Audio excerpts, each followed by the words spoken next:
Armazenamento subconsciente é tudo que temos armazenado em nossa mente através do que vemos, ouvimos e falamos. A nossa mente controla o nosso corpo. Observem essa imagem desenvolvida pelo Dr. Truman Fleet. O que o Dr. Fleet quis se apresentar nesse desenho é o poder ilimitado de nossas mentes. É um poder gigantesco capaz de conduzir todo o nosso corpo. Por isso, o círculo que representa a mente é bem maior que o círculo que representa nosso corpo físico.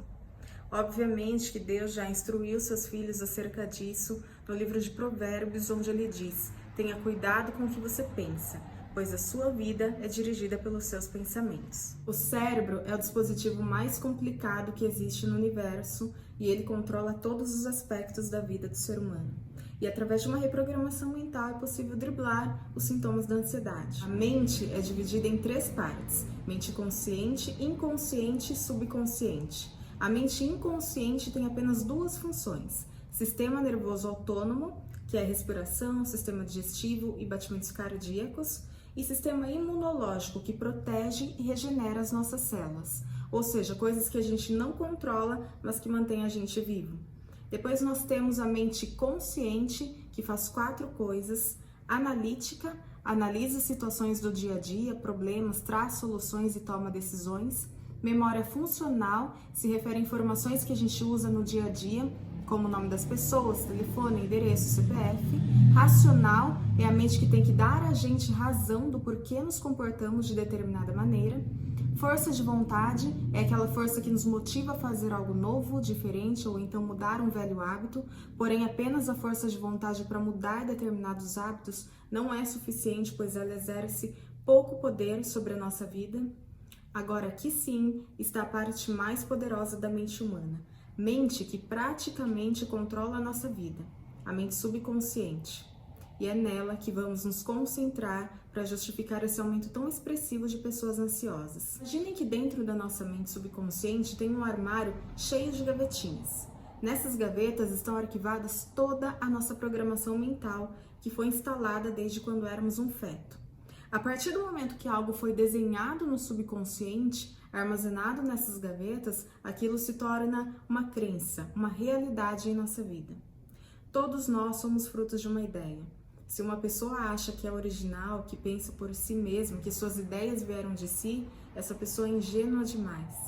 Somos seres influenciáveis, não existe neutralidade de pensamento. Nós sempre vamos seguir uma corrente filosófica, um comportamento, uma ideia, ainda que esse seja diferente da grande maioria. As funções da mente subconsciente são memórias, tudo que a gente vê, ouve, sente, tato, toque, cheiro, está tudo guardado nessas gavetinhas. Mesmo que a gente não se lembre de forma consciente, está registrado aí, onde todos os sentidos estão armazenados, nada se perde da memória. Ociosidade é um tipo de preguiça, de falta de disposição. Ele simplesmente não quer fazer as mudanças necessárias para transformar a nossa vida e nos ajudar a evoluir porque ele é preguiçoso. Hábitos, bons, ruins e funcionais. Bons são os que nos fazem bem, como o hábito de treinar, de ler, de tomar bastante água. Ruins são os que nos prejudicam de alguma maneira, como o vício em cigarro, roer unhas, essas coisas ruins que a gente faz de forma subconsciente e não consegue controlar. Funcionais são as decisões que tomamos durante o dia sem pensar para tomá-las. O subconsciente transforma algumas ações em atos funcionais, como por exemplo dirigir. Quando vamos aprender, pensamos em cada movimento antes de executá-los.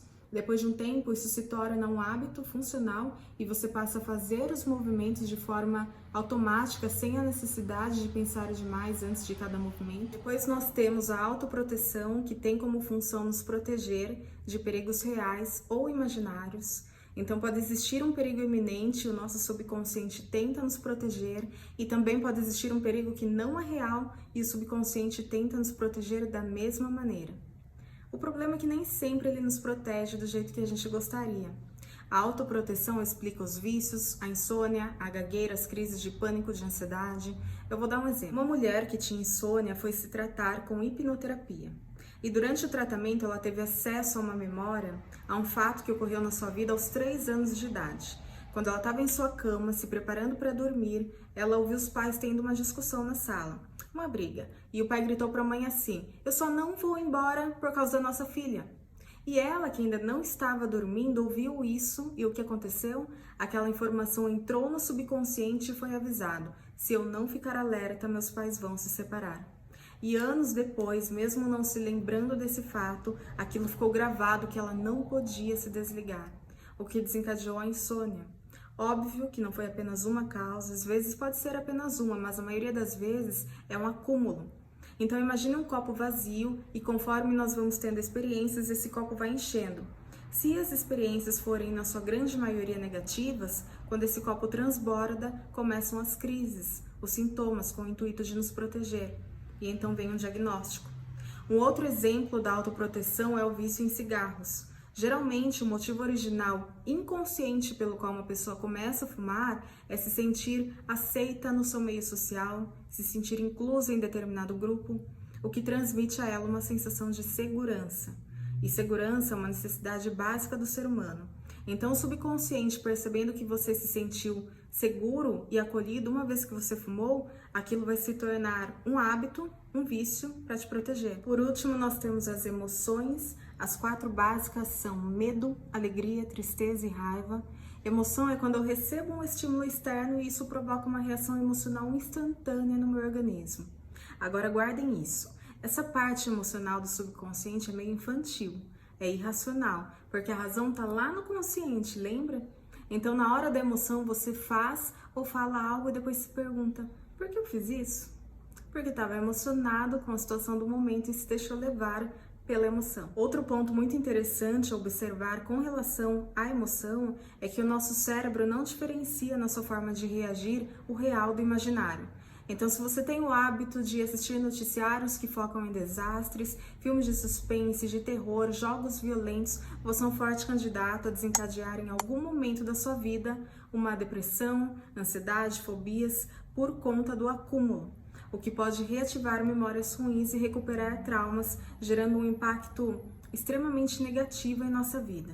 Pois apesar de sabermos que aquilo é uma encenação ou simplesmente um jogo, o nosso cérebro reage como se estivéssemos em perigo, vivenciando aquilo tudo, o que aumenta o ritmo cardíaco, os níveis de cortisol e adrenalina circulante no sangue, colocando o nosso corpo naquele estado de luta ou fuga. Além, é claro, das mensagens subliminares, que apesar de serem consideradas pseudociência, existem sim. Esse conceito surgiu na década de 50 com cunho de propaganda e marketing, onde descobriram que se embutissem informações de forma muito sutil na mente das pessoas, eles poderiam alterar os conceitos do indivíduo. E sabemos que além das propagandas, hoje está presente em grande parte das produções infantis, filmes e séries no geral. Inclusive a pipoca e refrigerante que consumimos no cinema, que a gente tanto ama, inicialmente, antes de se tornar um hábito popular, foi fruto de um experimento, onde durante um filme, em fração de segundos, eles passavam uma mensagem subliminar e as sessões que recebiam essa mensagem aumentavam consideravelmente o consumo de pipoca e refrigerante em comparação com as sessões que não recebiam a mensagem. E então começaram a desenvolver e a difundir essa estratégia, e inclusive, infelizmente, no mundo espiritual. Então, por exemplo, se observarmos um triângulo, não tem nada demais, faz parte da geometria, é um objeto neutro.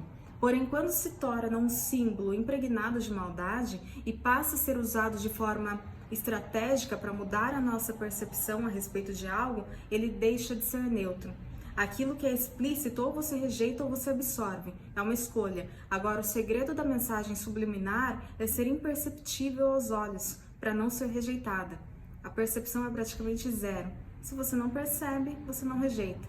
E então a informação vai entrando em nossa mente e posteriormente vai atuar em nossa vida, alterando princípios, comportamentos. Músicas também influenciam em nossas emoções, além de serem formadoras de crenças, de personalidade, de caráter. Você pode nem lembrar do que ouviu, do que assistiu, mas nada se perde da memória subconsciente. Tá tudo armazenado lá. Portanto, os efeitos de consumir tudo que nos é imposto sem vigiar podem ser mais abrangentes do que se pensava inicialmente.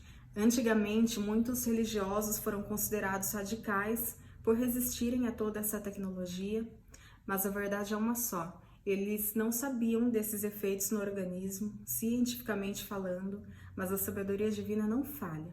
O Espírito Santo de Deus sabe de todas as coisas e já apontava para os perigos e efeitos negativos desse mal muito antes de serem conhecidos por nós. O medo é uma emoção muito forte e desperta na gente os mais profundos instintos. E muitas vezes ele foi utilizado para nos deixar à mercê de ser controlados por outras pessoas.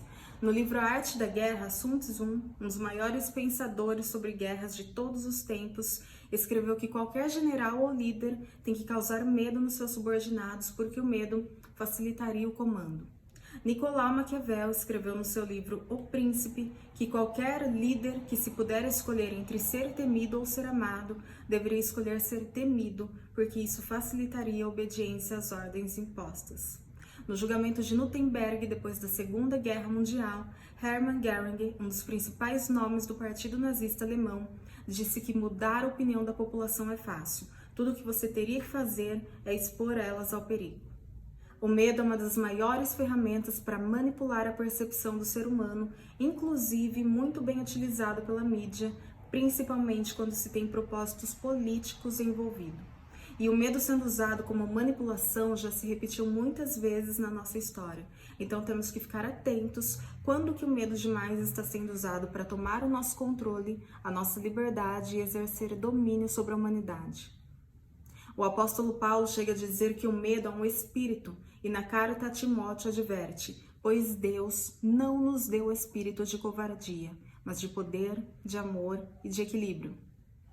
Temos o livre-arbítrio. Deus nos dá a oportunidade de escolher entre luz e escuridão, entre bênção e maldição todos os dias. No livro de Filipenses está escrito: quanto ao mais, irmãos, tudo que é verdadeiro, tudo que é honesto, tudo que é justo, tudo que é puro, tudo que é amável, tudo que é de boa fama, se há alguma virtude e se há algum louvor, nisso pensai. Para produzir bons pensamentos é preciso inundar a mente com coisas boas, encher o copo e fazer transbordar somente daquilo que pode nos dar paz, esperança. Para isso, precisamos analisar tudo antes de consumir, para fazer escolhas cada vez mais inteligentes, com foco em blindar a nossa mente, as nossas emoções e contribuir para uma boa saúde mental e, consequentemente, física também.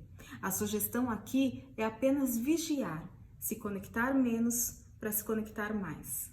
Em Mateus está escrito: a candeia do corpo são os olhos, de sorte que se os teus olhos forem bons, todo o teu corpo terá luz. Se, porém, os teus olhos forem maus, o teu corpo será tenebroso. Se, portanto, a luz que em ti há são trevas, quão grandes serão tais trevas. Gosto de uma explicação do teólogo Rodrigo Silva acerca desse verso, onde ele faz uma comparação com dirigir e digitar no celular ao mesmo tempo.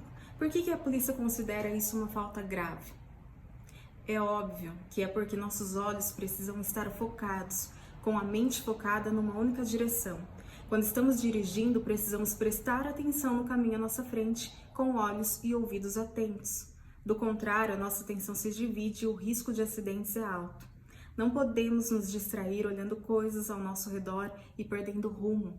É basicamente isso que Jesus está dizendo quando diz: se teus olhos forem bons, ou seja, se teus olhos estão focados no bem, na vida, na generosidade, no amor, então todo o teu corpo vai corresponder em atos que agradam a Deus e inevitavelmente proporcionam alívio, alegria e esperança para a alma. Para criar uma programação positiva e significativa dentro do nosso subconsciente é simples, mas requer tempo, muita vontade e uma análise contínua das nossas escolhas, como o que conversamos, o que ouvimos, o que assistimos, o que lemos, o que falamos. Tudo precisa ser analisado com atenção, responsabilidade e senso crítico sempre ativado. No livro de Coríntios está escrito: acaso não sabem que o corpo de vocês é santuário do Espírito Santo que habita em vocês, que lhes foi dado por Deus e que vocês não são de si mesmos? Vocês foram comprados por alto preço, portanto glorifiquem a Deus com o corpo de vocês. O texto original se refere a pecados ligados a imoralidades com o corpo, mas podemos estendê-lo para todas as coisas, pois quando compreendemos o propósito de Jesus ao passar pela cruz, descobrimos o altíssimo preço que foi pago pelo nosso corpo físico e espírito. Naturalmente, passamos a ser mais exigentes com as nossas escolhas. O nosso corpo é templo, casa do Senhor, e Ele merece habitar no melhor lugar do mundo. Pense nisso.